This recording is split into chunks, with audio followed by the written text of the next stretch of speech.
मातीला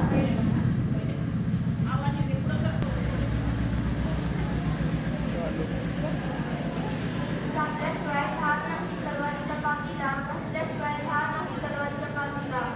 शिवरायांसारखे दैवत लाभले महाराष्ट्राच्या मातीला, महाराष्ट्राच्या मातीला.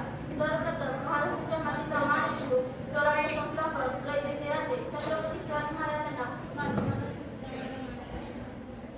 सन्माननीय व्यासपीठ, आजच्या कार्यक्रमाचे अध्यक्ष, प्रमुख पाहुणे, वंदनीय गुरुवर्य आणि ते जमलेले माझ्या विद्यार्थी मित्रमैत्रिणी. मी तेजस्विनी संदीप पाटील आज तुम्हाला छत्रपती शिवाजी महाराजांविषयी काही चार शब्द सांगणार आहे, ते तुम्ही शांतचित्ताने ऐकून घ्यावे अशी माझी नम्र विनंती आहे. शब्दही पडल्या पुरे अशी शिवरायांची कीर्ती, शब्दही पडल्या पुरे अशी शिवरायांची कीर्ती. राजा शोभने देशे शक्ती, अवघ्या जगाचा शिव छत्रपती, अवघ्या जगाचा शिव छत्रपती. दिनांक 19 फेब्रुवारी 1630 रोजी या सोनियाच्या दिनी पुणे जिल्ह्यातील शिवनेरी किल्ल्यावर तोफांचा गडगडाट झाला. सनई चौघडे वाजू लागले. साऱ्या आसमानात आनंदाची उधळण झाली. या थोर दिनी माँसाहेब जिजाऊंच्या पोटी बाळ शिवाजींचा जन्म झाला. सयाजीच्या कुशीत एक हिरा चमकला. घेऊन तलवार शत्रूवर करतला. आता असा एक शिवाजी राजा होऊन गेला.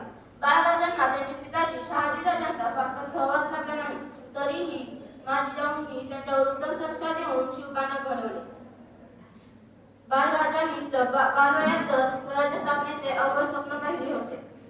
स्वराज्य स्थापनेच्या कार्यात त्यांना अनेक अडथळे आले, पण स्वराज्य निर्मितीच्या ध्येयापासून ते किंचितही सरले नाही.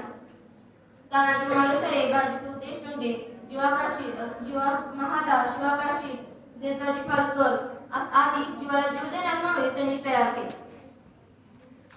स्वराज्य स्थापनेची प्रतिज्ञा, स्वराज्याचे तोरण, गड आला पण सिंह गेला, शाहिस्तेखानाची फजिती असे अनेक प्रसंग त्यांच्या कार्यात त्यांच्या पराक्रम, शौर्य आणि मुत्सद्देगिरीची महती पटवून देतात. सिंहाची चाल गरुडाची नजर, स्त्रियांचा आदर, शत्रूचे मर्दन असेच असावे मावळ्यांचे वर्तन, हीच छत्रपती शिवरायांची शिकवण. शेवटी दादा एवढेच म्हणे, इतिहासाच्या पानावर रयतेच्या मनावर मराठ्या मातीच्या कणावर आणि विश्वासाच्या प्रमाणावर राज्य करणारा राजा म्हणजे छत्रपती शिवाजी महाराज. मित्रांनो, अशा राजाचा जय जयकार तर झालाच पाहिजे. बोला छत्रपती शिवाजी महाराज की जय.